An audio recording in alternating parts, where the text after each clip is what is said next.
hidup harmonis. Ini harus menjadi contoh bagi keluarga yang lain. Maka hari ini juga ada sosialisasi Kadarku, ada sosialisasi KDRT dan sebagainya.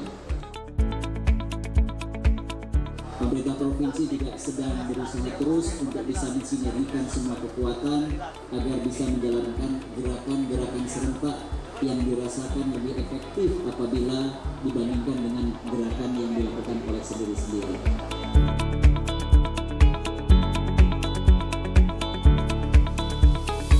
Bonus demografi.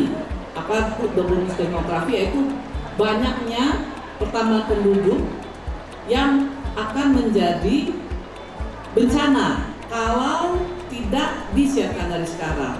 Harus kita persiapkan dari sekarang, adalah tanggung jawab kita. Ya, salah satunya PKK, yaitu untuk ikut memajukan program-program pemerintah menyiapkan generasi-generasi ini.